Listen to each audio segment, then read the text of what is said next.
¿Qué tal, hermanos? Sean todos bienvenidos a un nuevo repaso de la lección de Escuela Sabática de los Pioneros Adventistas. Hoy vamos a estar tocando la lección número 11 de este folleto, que es el tercer trimestre. Ya estamos terminando, nos falta la 12 y la 13 y se acaba el tercer trimestre, así que vayan descargando de la página web, ¿sí? Vayan descargando el folleto de Escuela Sabática para el cuarto trimestre. Se acaba el año, así que bueno, gloria a Dios por eso. Yo tenía muchas expectativas, la verdad, cuando comenzamos este proyecto. No sabía realmente cuánto íbamos a durar. Empezamos con los repasos del folleto de Escuela Sabática diciendo, bueno, cuando no se pueda, no se podrá, haremos algunas transmisiones, vamos a tratar, vamos a intentar, pero por la gracia de Dios hasta el día de hoy hemos podido salir con cada una de las transmisiones y nos hemos podido conectar, así que alabamos al Señor por eso y esperamos el año que viene quizá con una nueva etapa, con una nueva forma, con un nuevo formato que tengo en mi corazón de poder hacerlos en vivo a los repasos. Quizá lo hagamos antes si Dios lo permite, pero por el momento apunto, digamos, a que el año que viene podamos arrancar con los repasos en vivo. Así que bueno, pueden descargar el folleto, ya les conviene descargar el del siguiente trimestre para mandarlo a imprimir. Descárguenlo, imprímanlo y acompáñennos en cada una de las lecciones que vamos a tocar el trimestre que viene, que tiene que ver con la carta a los hebreos. ¿Sí? Lo tengo por acá, al folleto, se lo voy a mostrar para que ustedes lo vean. Este es el nuevo folleto de Escuela Sabática, la carta a los hebreos, ¿sí? Realmente muy bonito folleto, muy lindos estudios, muy profundos como el que vamos a tocar hoy. Hoy vamos a estar viendo acerca del diezmo propiamente dicho, tanto el día de hoy como el de la semana que viene vamos a estar hablando acerca del diezmo y es un tema polémico, es un tema por ahí un poquito complicado. ¿Por qué? Porque mucha gente se resiste al tema del diezmo, ¿sí? Por ahí lo ven como una ley del Antiguo Testamento que no tiene vigor hoy en día o que no tiene importancia, pero lo que vamos a ver hoy es que en realidad esta ley es parte de los principios divinos, de los principios de Dios, y como todos los principios de Dios son eternos. Es el reconocimiento de que a Dios le pertenecen todas las cosas y realmente me gustó mucho los textos que se presentaron en esta lección de Escuela Sabática, que ustedes, si la pudieron leer, ya van a tener en mente cuáles son los pasajes del Antiguo Testamento, pero de antes de que comenzaran a darse las leyes en relación con el sistema levítico. Y eso es lo importante y eso es lo interesante que tiene esta lección de Escuela Sabática. Hoy tenemos el reto que se ha venido dando acerca de confesar públicamente que Jesucristo viene pronto, y eso lo vamos a ver al final. Así que acompáñennos hasta el final. Les mando un fuerte abrazo a todos aquellos que se han conectado en el chat, que siempre hay algunos que están 10 minutos o 15 minutos antes. Alegres y contentos por su participación. Déjennos todos sus mensajes en el chat, también en los comentarios los que ven este video en diferido al día siguiente o horas más tarde. Gracias a todos por sus comentarios, porque la verdad es que el repaso de Escuela Sabática ha sido una bendición para nosotros y sabemos que para muchos de ustedes que nos han hecho saber también de que es un momento esperado, que eso era lo que nosotros queríamos, ¿no? Que sea un momento esperado para compartir, no solamente la palabra del Señor, no solamente este momento de estudio y reflexión, sino también la hermandad, la camaradería, la amistad, porque ya nos conocemos unos cuantos que estamos reunidos desde el principio, ¿sí? Así que bueno, agradecidos al Señor por todo eso. Vamos a pedirle al Señor que nos acompañe, vamos a orar para que el estudio de hoy sea realmente de bendición. Querido Padre, te damos las gracias por tu misericordia, por tu amor, por todo lo que nos das, porque sabemos que nos das todo. Ayúdanos a devolverte siempre lo que te pertenece, Padre, y a devolverte con nuestra vida, en nuestros actos, en nuestro servicio, lo mucho que tú nos das. Gracias, Padre, por todo. En el nombre de Jesús. Amén. Bueno, antes de comenzar voy a dejar la pregunta para el chat, que es una pregunta polémica, pero la vamos a estar respondiendo ahora en el repaso. Y de paso es una pregunta que me han hecho muchas personas, ¿sí? Con respecto al diezmo. Y la pregunta para el chat es la siguiente. Si ustedes leyeron la Escuela Sabática van a saber la respuesta, así que espero sus respuestas. Si no leyeron, no importa, respondan igual su punto de vista, participen de todas maneras. Vamos a estar respondiéndolo durante el repaso, ¿sí? Durante la lectura de los versículos, Pero la pregunta es sencilla, pero complicada. Porque nosotros los seres humanos somos un poco bastante egoístas, ¿sí? Pensamos que merecemos todas las cosas y la verdad es que no las merecemos, las recibimos por gracia. Pero la pregunta para el chat es la siguiente, este es tema de debate, obviamente yo voy a presentar lo que dice la escuela sabática, pero es un tema de debate, y la pregunta dice lo siguiente: ¿de cuánto se debe dar el diezmo? ¿De nuestra ganancia o de todo lo que recibimos? Pregunta para el chat, no es una pregunta fácil. ¿Debemos dar el diezmo de nuestra ganancia, o sea, de lo que nos queda, o de todo lo que recibimos? Eso lo vamos a estar respondiendo ahora mismo en unos minutitos. Así que vamos a meternos directamente al estudio, al repaso de cada uno de los versículos. Acompáñenos con sus Biblias. Yo voy a estar poniendo los versículos en la pantalla también para que ustedes puedan participar si no tienen la Biblia a mano. Y vamos a repasar lo que presenta la lección de escuela sabática de esta semana.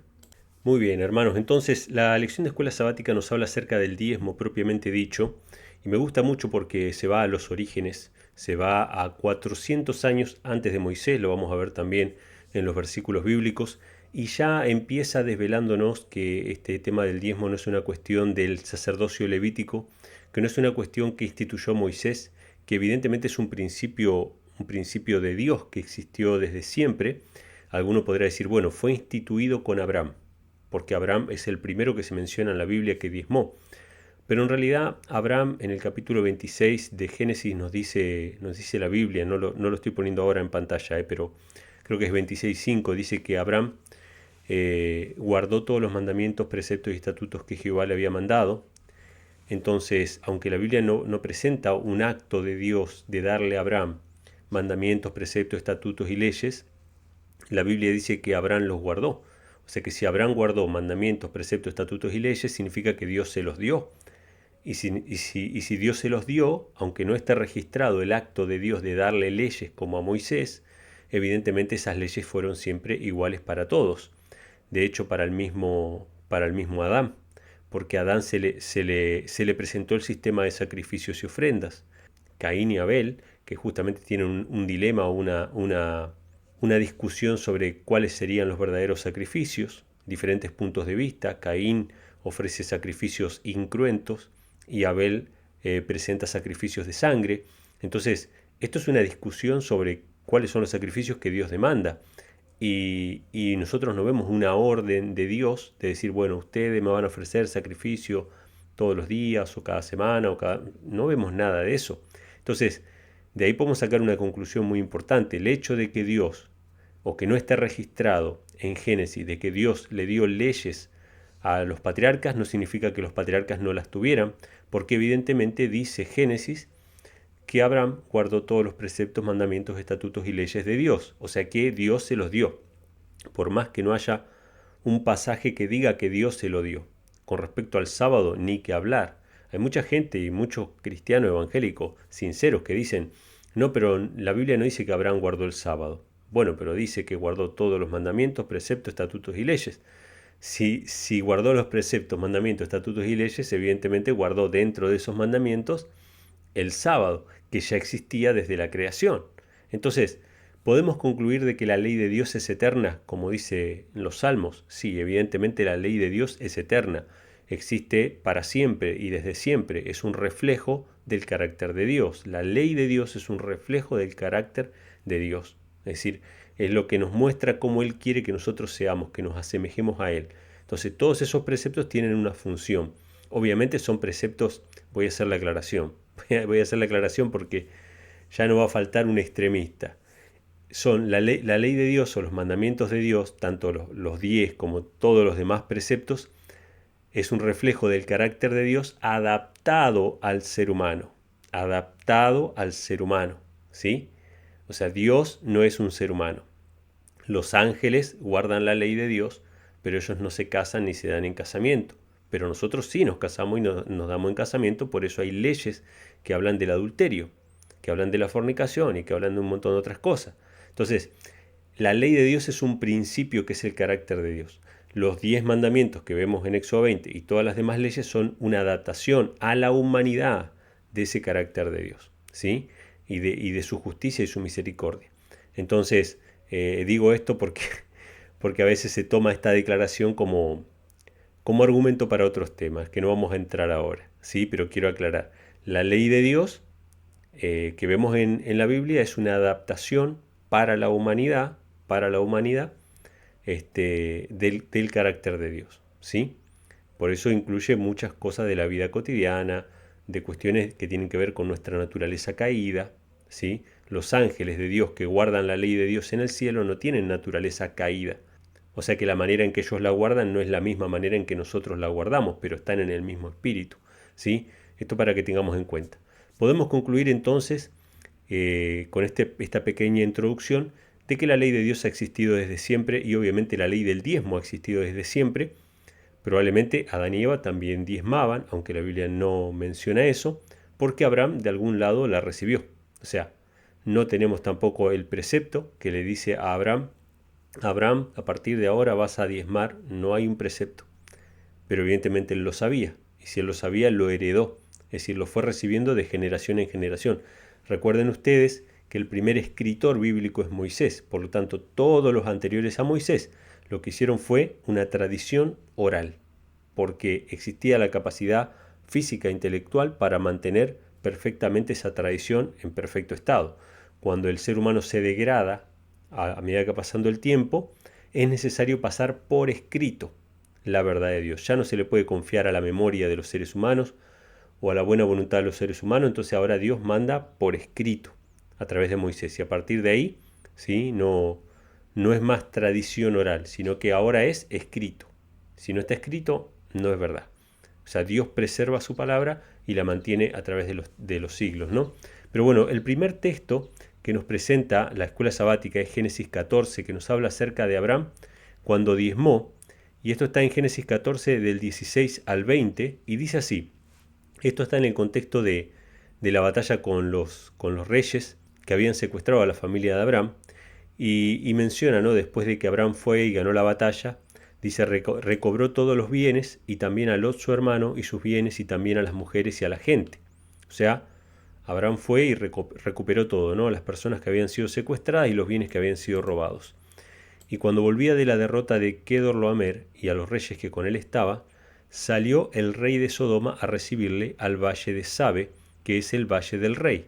O sea, el rey de Sodoma salió a recibir a Abraham, porque obviamente volvía de esa batalla. Ese rey tendría que haber ido a buscar a sus súbditos, ¿no? Tendría que haber ido a pelear, pero obviamente no lo hizo, ¿sí? Pero salió a recibirlo como un rey. Versículo 18. Entonces Melquisedec, rey de Salem, fíjense porque acá hay otro rey, el cual era sacerdote del Dios Altísimo. Recuerden este sacerdote, ¿sí? Este Melquisedec, rey de Salem, sacó pan y vino y le bendijo. Y dijo, bendito sea Abraham del Dios Altísimo, poseedor de los cielos y la tierra, y bendito sea el Dios Altísimo, que entregó tus enemigos en tu mano. Fíjense que este rey y sacerdote, llamado Melquisedec de Salem, lo que entiendo yo que posteriormente se llegó a llamar Jerusalén, ¿sí? Y de hecho la palabra Salem comparte una raíz con la palabra Shalom, que nosotros conocemos como Shalom, que significa paz, ¿sí? Eso significa rey de Salem, rey de paz, que lo va a decir después el apóstol Pablo, ¿sí? Entonces este sacerdote, Melquisedec, sale a recibir a Abraham y lo bendice y le dice que primero que Dios, el Dios Altísimo, es poseedor de los cielos y la tierra. Y ya la lección de escuela sabática arranca mostrando a Dios como el poseedor de todas las cosas. Y dice, bendito sea el Dios Altísimo que entregó tus enemigos en tu mano. O sea, el acto de Abraham de ir a rescatar a su sobrino y de liberar a esas personas que habían sido secuestradas, no fue un acto de heroísmo personal o de deseo personal de superación, no fue que quería los bienes para sí, no fue simplemente eso, sino que Dios entregó a sus enemigos en sus manos. O sea, fue algo que Dios lo propició de esa manera. Y entonces dice, al final de todo, le dio a Abraham los diezmos de todo, de todo. Fíjense qué interesante. ¿De cuánto le dio a Abraham los diezmos de esa pelea, de esa lucha que hubo? ¿De cuánto le dio los diezmos? De todo. Fíjense qué interesante. Ahora empezamos a responder la pregunta para el chat. La pregunta para el chat era: ¿de cuánto tenemos que dar el diezmo de lo que nosotros recibimos? ¿De lo que nos queda de ganancia? ¿De lo que nosotros sacamos provecho? Descontando esto. O sea, esa es la cuenta que tenemos que hacer, o tenemos que dar el diezmo de todo lo que recibimos. Esta es la pregunta para el chat. Lo planteo de esta manera porque la lección de escuela sabática lo plantea de esa manera. Pero acá dice, lo primero que nos presenta es que Abraham dio los diezmos de todo. Y bueno, hay muchas intrigas y dudas sobre quién es Melquisedec. Melquisedec es quien nos dice acá la Biblia, ¿no? Que era un sacerdote y un rey, ¿sí? Era un ser humano, ¿sí? Pero evidentemente tenía una función sumo sacerdotal que lo ponía en una superioridad espiritual con Abraham, porque Abraham es bendecido por el sacerdote y Abraham le da los diezmos de todo, ¿sí? O sea, si hubiera una persona que representaría a Dios en ese momento, no sería tanto Abraham, sino Melquisedec. Melquisedec tenía el cargo de sumo sacerdote, ¿sí? O sea, él era sumo sacerdote del Dios Altísimo. Pero hay muchas suspicacias sobre si Melquisedec era Cristo mismo o si Melquisedec era el Espíritu Santo. Hay gente que dice eso, que Melquisedec es el Espíritu Santo. Bueno, hay diferentes especulaciones, pero yo me sujeto solamente a lo que dice la Biblia. Dice que era el rey de Salem y era sumo sacerdote. Ahora, que haya comparaciones con Melquisedec, bueno, ese es otro tema que lo vamos a ver un poquito más adelante, ahora con los versículos siguientes. Pero bueno, ¿qué tenemos que sacar en claro o qué tenemos que sacar en limpio de esto? De que Abraham volvió de la derrota de los reyes, trajo todo el botín, trajo a las personas y le dio a Melquisedec, que era el sumo sacerdote, le dio los diezmos de todo, de acuerdo con la ley que ya existía, que los sacerdotes vivían de los diezmos del pueblo de Dios. Y eso fue instituido mucho tiempo después con Moisés, o por lo menos fue pasado por escrito, pero evidentemente ya existía en aquel momento. Ahora, vamos a ir a Hebreos capítulo 7, versículos del 1 al 7, que nos habla acerca de quién era este Melquisedec y por qué era mayor que Abraham. ¿Sí? El apóstol Pablo, bueno, hay gente que dice que no se sabe quién escribió la carta a los Hebreos. A mi forma de ver, la escribió el apóstol Pablo, por eso siempre menciono que fue el apóstol Pablo. Dice: porque este Melquisedec, Hebreos capítulo 7, versículos del 1 al 7, este Melquisedec, rey de Salem, fíjense cómo lo identifica, como la Biblia lo identifica, sacerdote del Dios Altísimo, el cual salió a recibir a Abraham, que volvía de la matanza de los reyes, y lo bendijo, a quien asimismo dio a Abraham los diezmos de todo, cuyo nombre significa primeramente rey de justicia y luego también rey de Salem, ¿sí? Que es rey de paz. Porque en realidad Melquisedec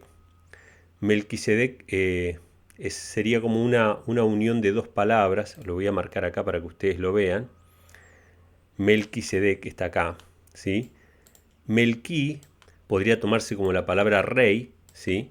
Melquí, y Sedec viene de Sedacá o de justicia, digamos, ¿no? De juicio. Entonces, Melquisedec sería rey de justicia, pero también es rey de Salem, del lugar llamado Salem, que luego se llamaría Jerusalén, que significa rey de paz, ¿sí? Y acá también hay un mensaje para nosotros, ¿no?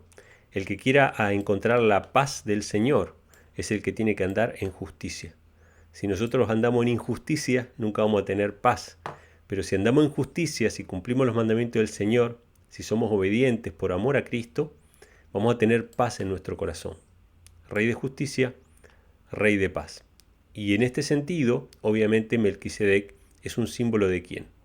Es un símbolo de Cristo.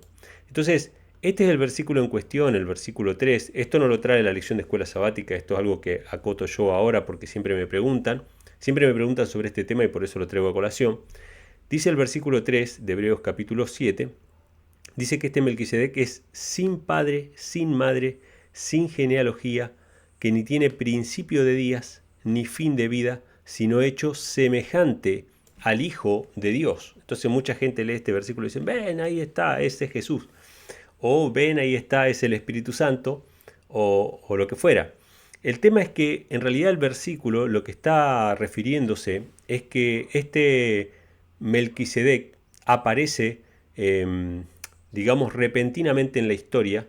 No se menciona la historia el comienzo de sus días, no se menciona en la historia el fin de sus días, no se menciona al padre ni a la madre, o sea que es sin padre, sin madre, sin principio de días ni fin de vida, y en ese sentido dice que es hecho semejante al Hijo de Dios.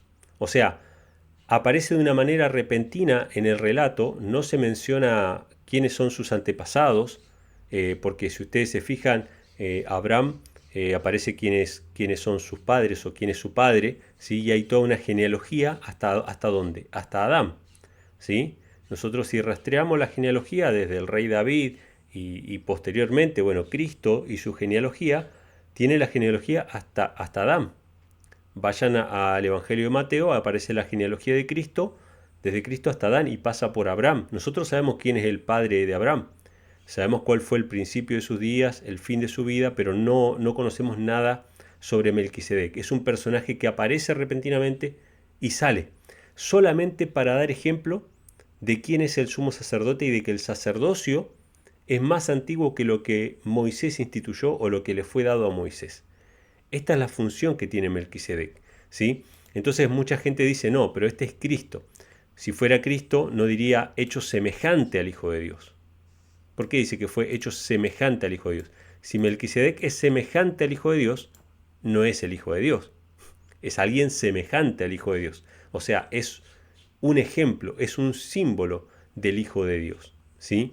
Así como Jonás, que estuvo 3 días y 3 noches en el vientre del pez, es semejante al Hijo de Dios, así como Salomón, que es la sabiduría, es semejante al Hijo de Dios, así como Moisés, que fue profeta, es semejante al Hijo de Dios, y todos ellos son símbolos del Hijo de Dios.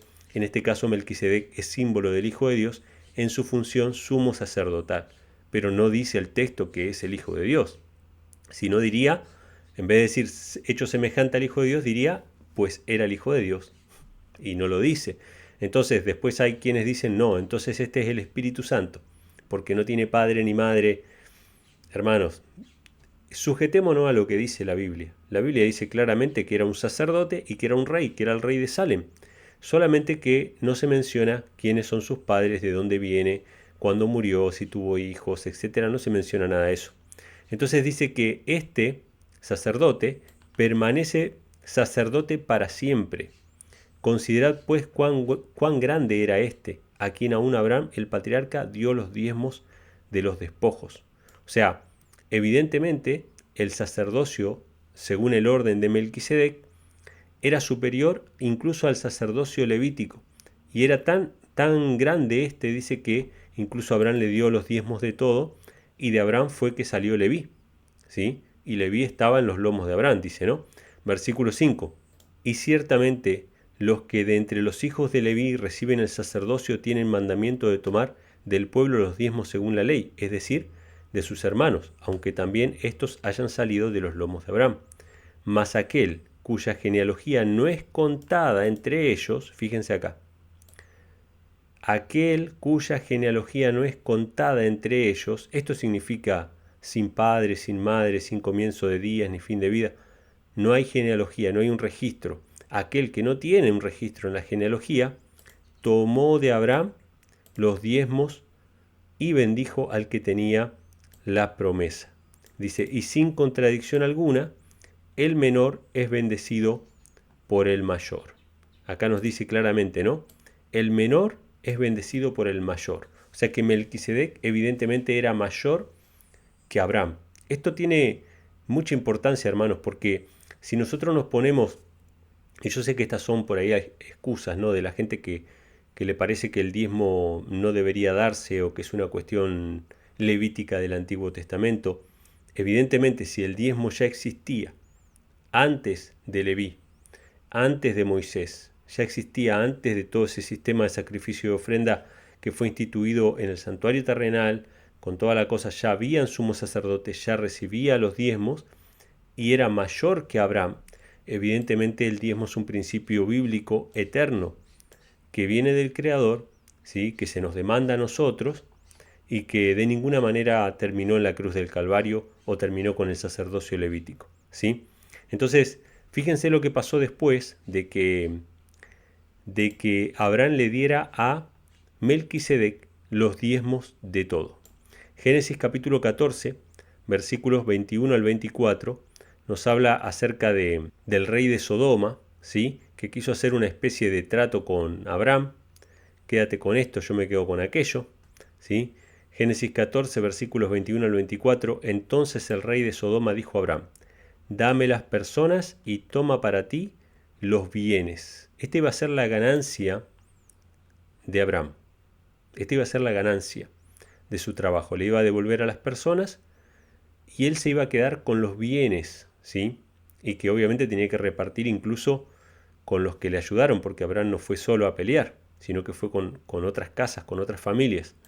Y respondió Abraham al rey de Sodoma: he alzado mi mano a Jehová, Dios altísimo, poseedor de los cielos y de la tierra. Fíjense, la misma bendición que da Melquisedec. Jehová, Dios altísimo, poseedor de los cielos y la tierra, que desde un hilo hasta la correa de un calzado, nada tomaré de todo lo que es tuyo, para que no digas, yo enriquecí a Abraham. O sea, Abraham le está diciendo que él le va a devolver todas las cosas, que él no quiere nada que le pertenezca al rey de Sodoma, para que no se diga después en el futuro que el rey de Sodoma enriqueció a Abraham, porque Abraham le daba toda la gloria al Señor, y quien había enriquecido a Abraham era Dios. Dios le había dado todas las cosas.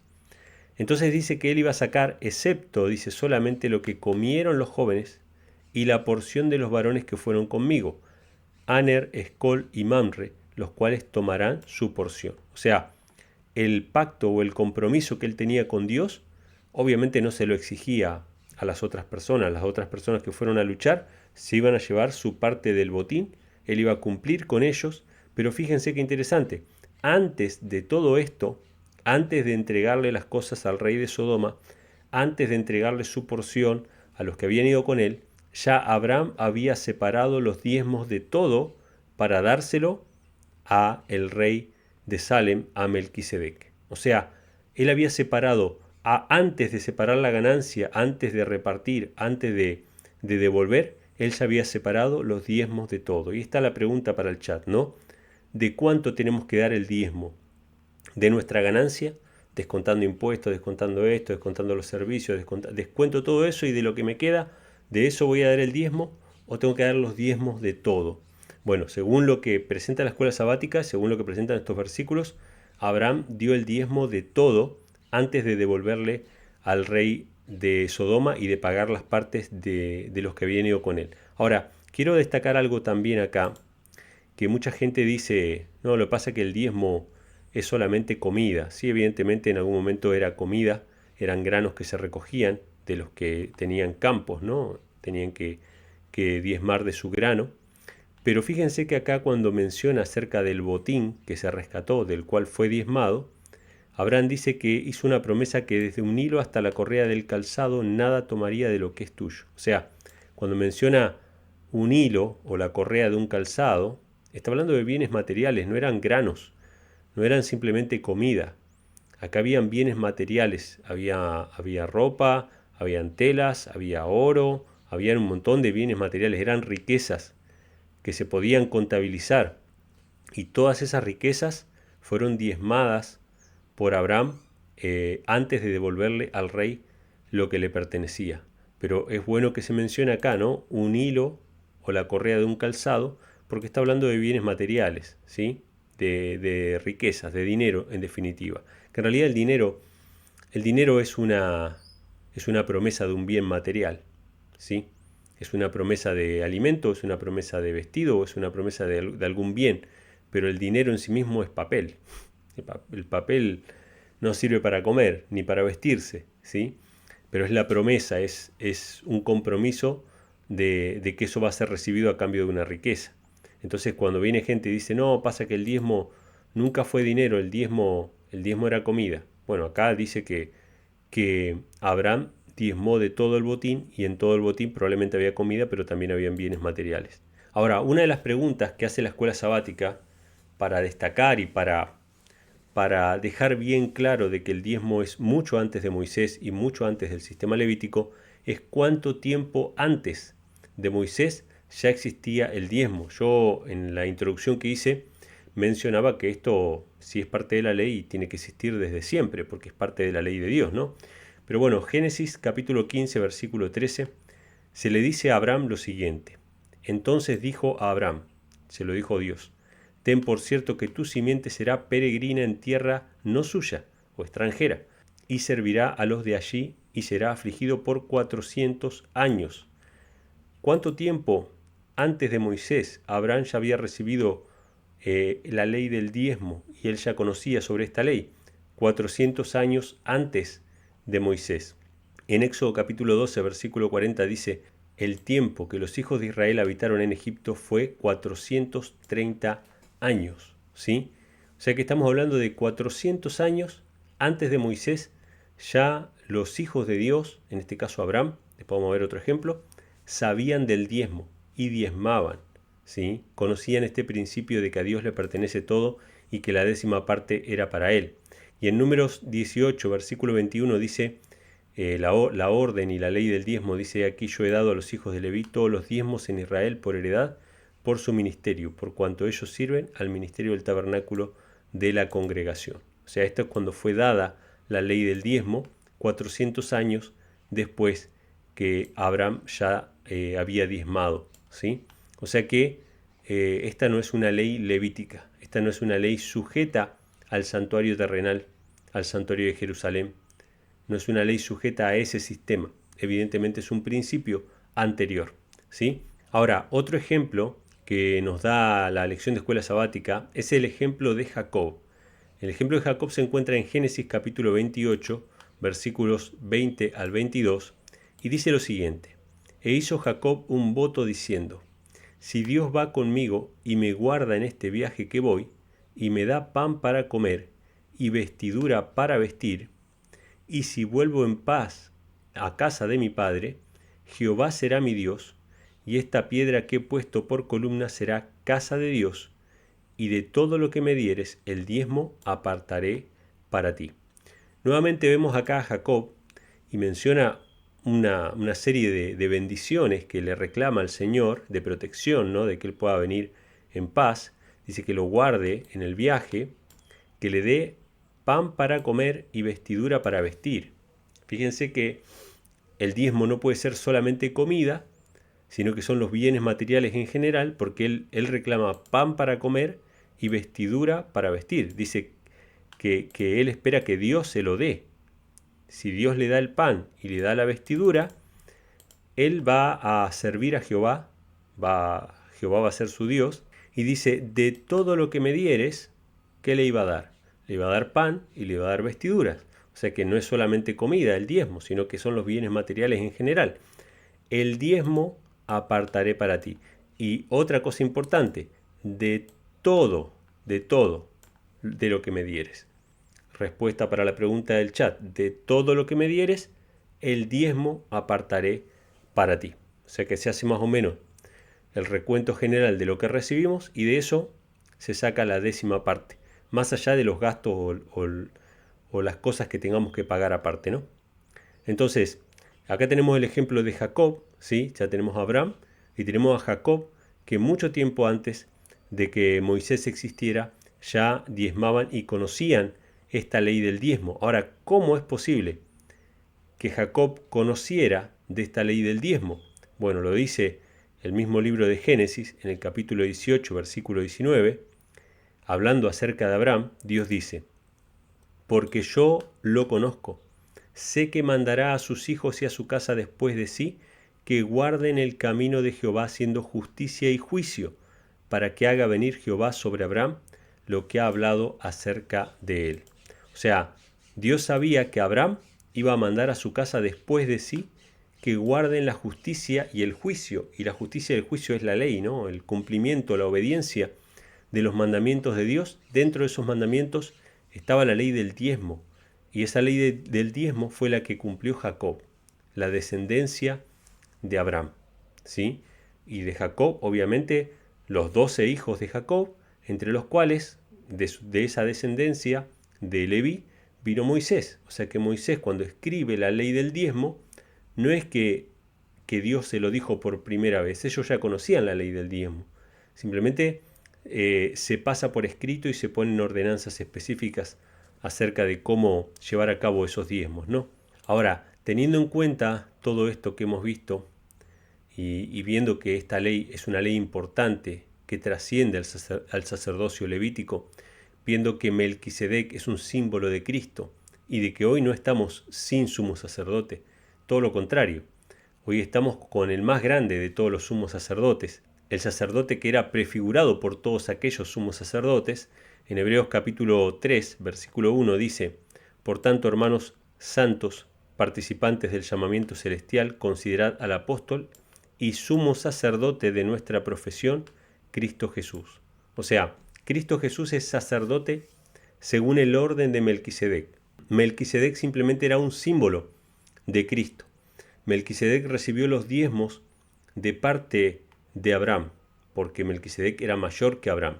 Y si nosotros tenemos a Cristo, que ya no es la figura, ya no es el símbolo, sino que es la realidad, el verdadero sumo sacerdote, ¿cómo podemos llegar a pensar de que el diezmo está abolido o de que el diezmo ya no es importante? ¿Cómo podemos pensar que el diezmo ya no tiene ningún valor para Dios?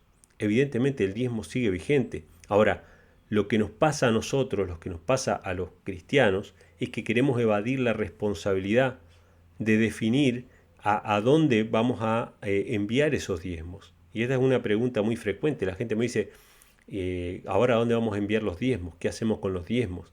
Bueno, ese es el problema, que la gente no quiere tomar la decisión y la responsabilidad de averiguar y de investigar dónde se necesitan los diezmos. ¿Cuántos ministerios existen?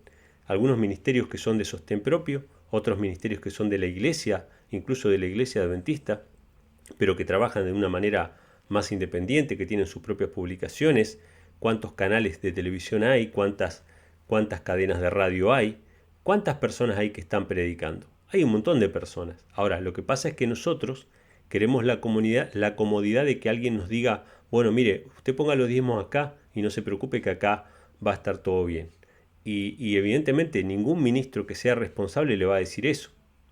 O sea, ninguna persona que tenga el sentido de la responsabilidad de la mayordomía cristiana le va a decir a usted, mire, usted ponga acá, quédese tranquilo que eso está bien. No, usted tiene que ser mayordomo, tiene que investigar, tiene que ver dónde está la necesidad y ahí es donde usted tiene que ayudar.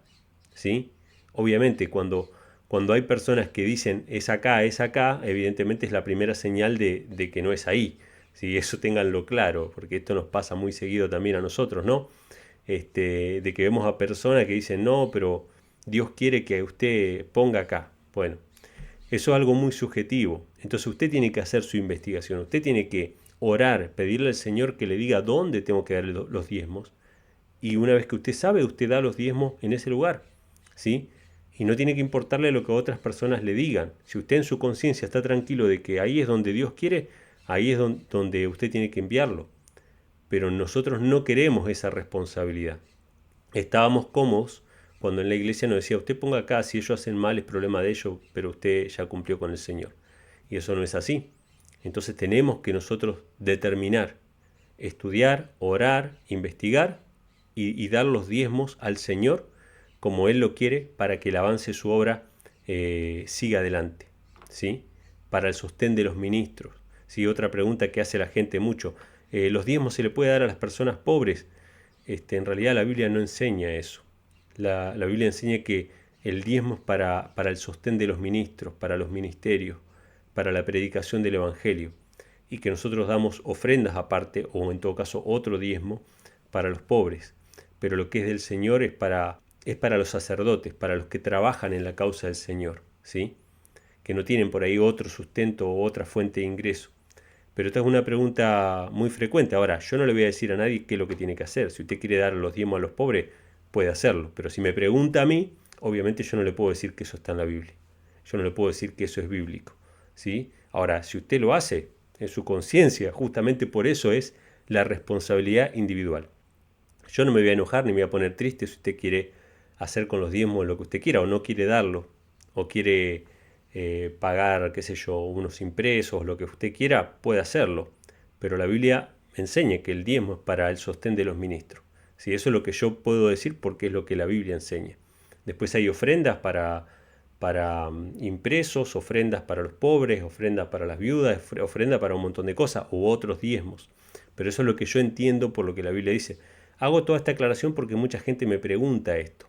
¿Puedo hacer tal y tal cosa? Mire, yo lo que le puedo decir es lo que la Biblia dice, que el diezmo es para el sostén de los ministros. Después pueden leer también 1 Corintios capítulo 9, ¿sí? Que habla el apóstol Pablo acerca del ministerio. Y hace alusión a la ley del diezmo, ¿no? En cuanto al ministerio que él tenía, ¿no? de predicar. Pero bueno, haciendo este paréntesis, Cristo es nuestro gran sumo sacerdote. No podemos de ninguna manera decir que la ley del diezmo esté abolida. Ahora, Hebreos capítulo 5, versículos 5 y 6 dice así: ¿Quién fue el que instituyó a Cristo como sumo sacerdote? Así también Cristo no se glorificó a sí mismo, haciéndose sumo sacerdote, sino el que le dijo, o sea, ¿quién fue el que le dijo? Tú eres mi hijo, yo te he engendrado hoy. O sea, ¿quién fue el que le dijo eso? Fue su padre, fue el padre el que instituyó a Cristo como sumo sacerdote. Dice, como también dice en otro lugar, tú eres sacerdote para siempre, según el orden de Melquisedec. Si esto está en Salmos capítulo 2, tú eres mi hijo, yo te he engendrado hoy, y esto, tú eres sacerdote para siempre, según el orden de Melquisedec, está en Salmos capítulo 110. Así que, ¿quién fue el que levantó a Cristo como sumo sacerdote? Fue el Padre, el que lo instituyó. Ahora, la lección de escuela sabática nos dice también, ¿acaso Cristo enseñó acerca del diezmo? ¿Habló acerca del diezmo? Una de las pocas veces, probablemente la única vez por lo menos que yo conozco, donde Cristo habla directamente acerca del diezmo, es en una reprensión que le da a los escribas y fariseos en Mateo capítulo 23, versículo 23. Y dice lo siguiente: Ay de vosotros, escribas y fariseos hipócritas, porque diezmáis la menta, el eneldo y el comino, y omitís lo más importante de la ley, la justicia, la misericordia y la fe. Fíjense qué interesante, esta es una reprensión, porque ellos eran muy estrictos para diezmar, pero diezmaban incluso, porque obviamente todos los alimentos, todos los granos se diezmaban, o sea, todo lo que nosotros recibimos lo diezmamos, esto es así, todo, incluso la comida. Pero ellos llegaban a diezmar, fíjense lo que dice, la menta, el eneldo y el comino, que son condimentos, cosas que se consumen muy poquito.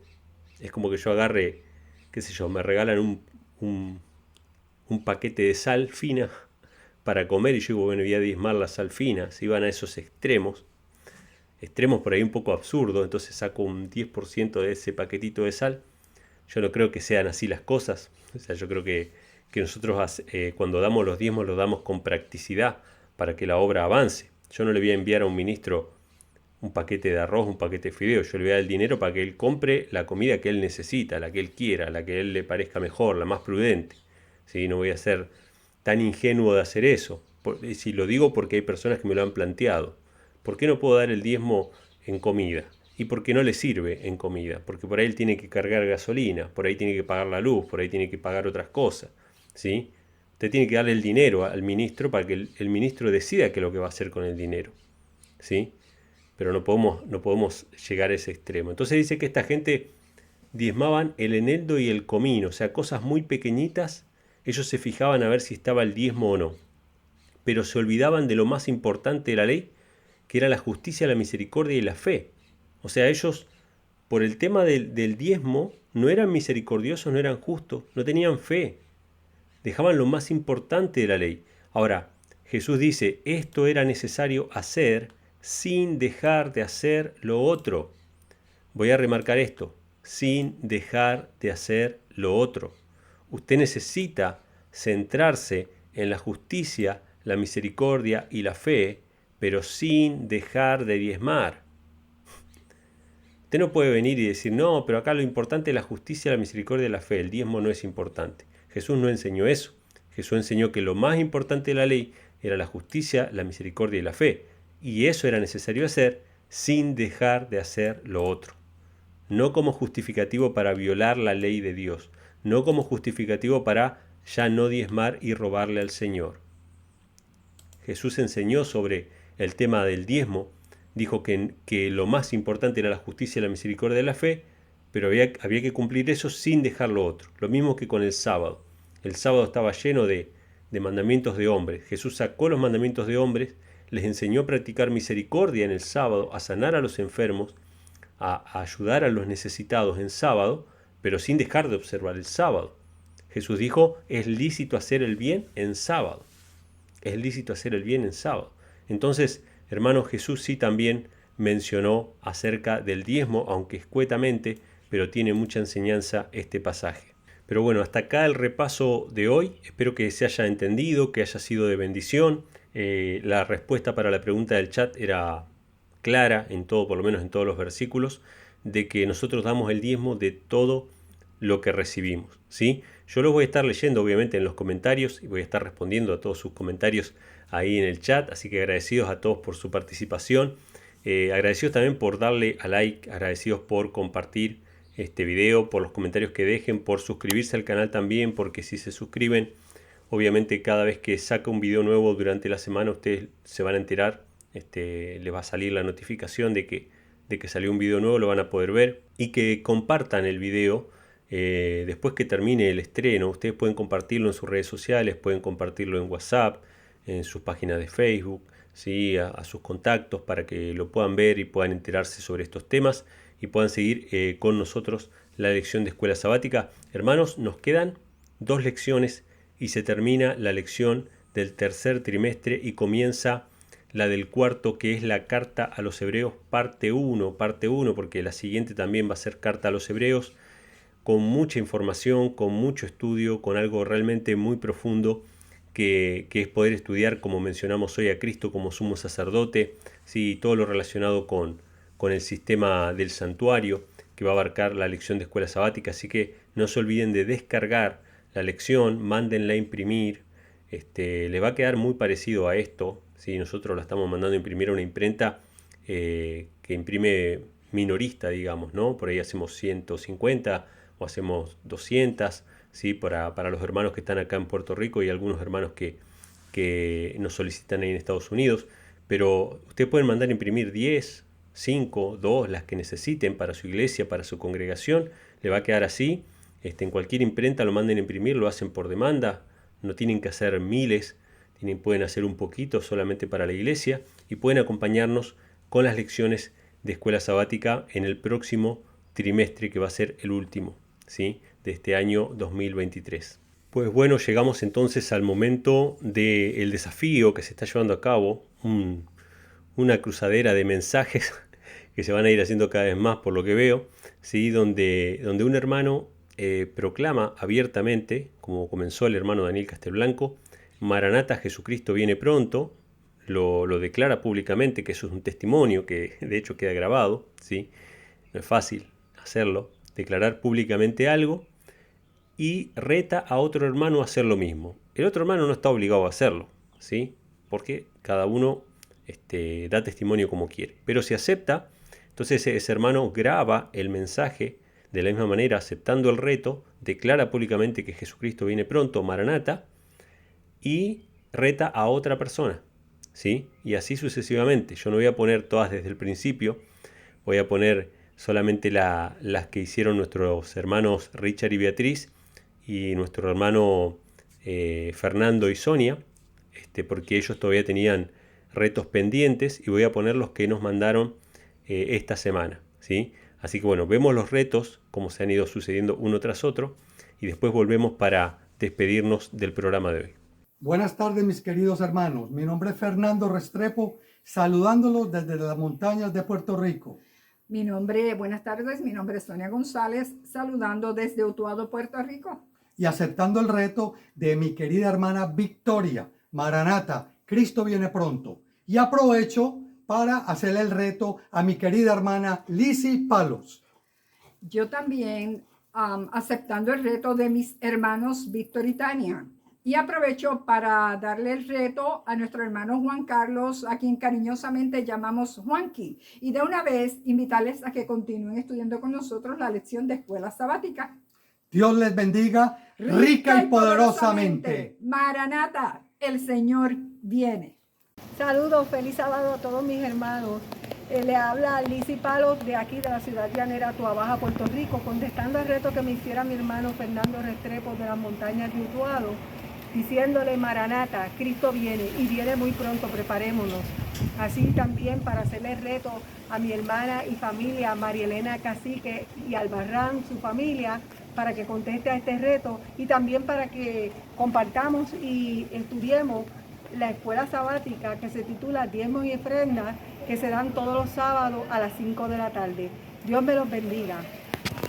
Saludos, buenas noches, que el Señor le bendiga rica y poderosamente a todos los hermanos que a través de este medio nos podemos estar comunicando.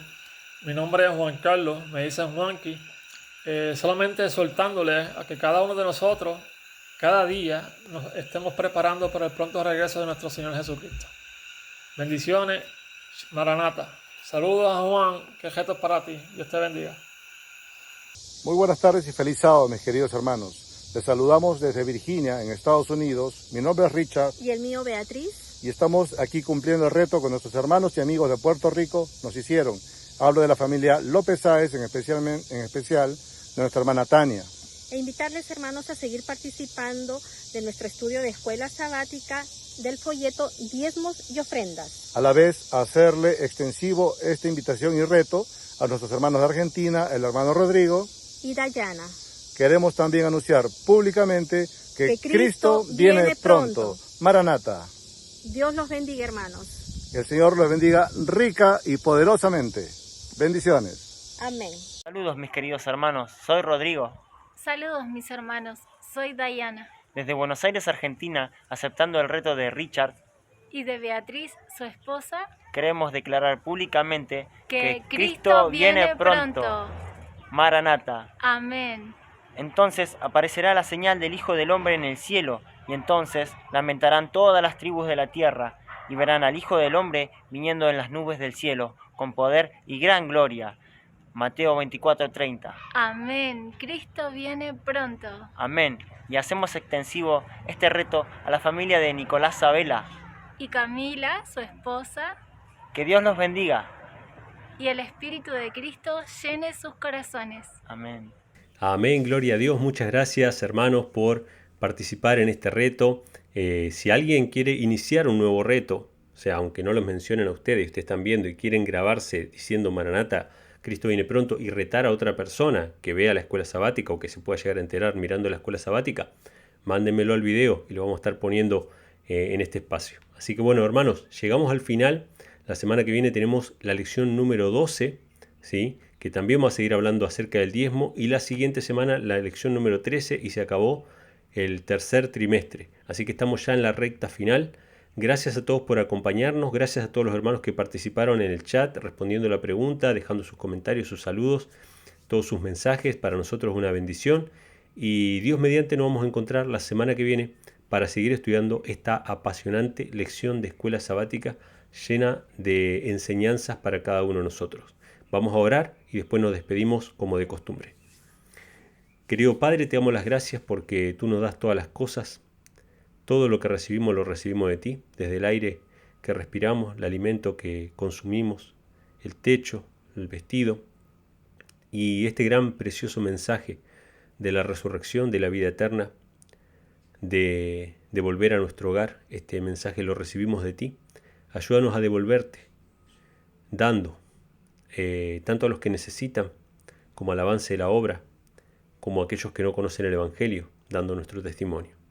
Gracias, Padre, ayúdanos a devolverte el diezmo de todo lo que recibimos. En el nombre de Jesús. Amén. Muy bien, hermanos, nos despedimos entonces hasta la semana que viene. Vayan dejando sus saludos, su feliz semana. Sí, vamos a estar ahí saludándonos hasta que termine la canción. Les mando un abrazo a todos y Dios mediante nos vemos la semana que viene.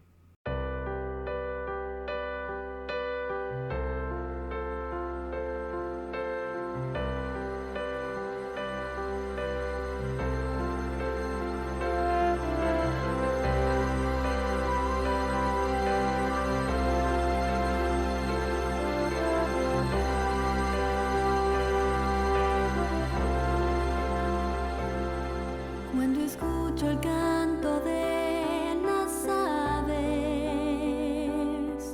cuando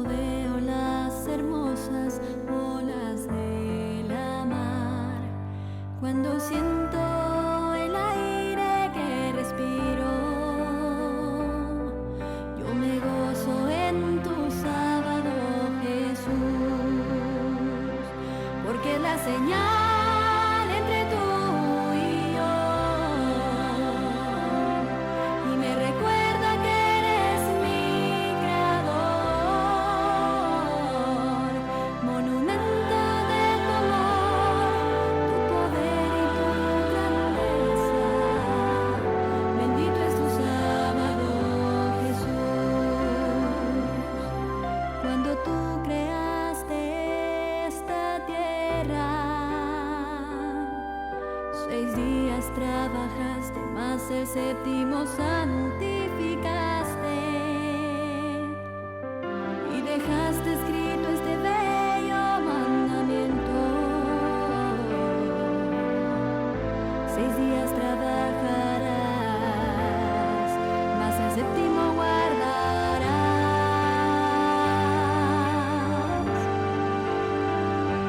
Cuando estuviste en esta tierra lo guardaste y enseñaste a tus discípulos a observar esta gran señal, la cual no cambiará, porque escrito está.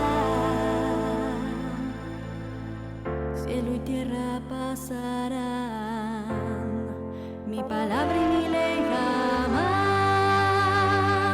porque mes a mes y de sábado en sábado vendremos todos a adorarte a ti por la eternidad, nunca pasará. Bendito es tu sábado,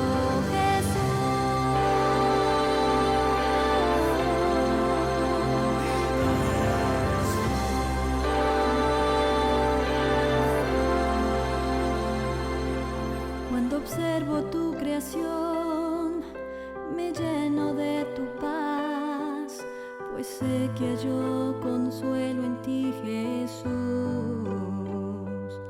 Con cada árbol, cada flor, con el canto de las aves, te siento muy cerca, Señor, porque la señal entre tú y yo, y me recuerda que eres mi creador, monumento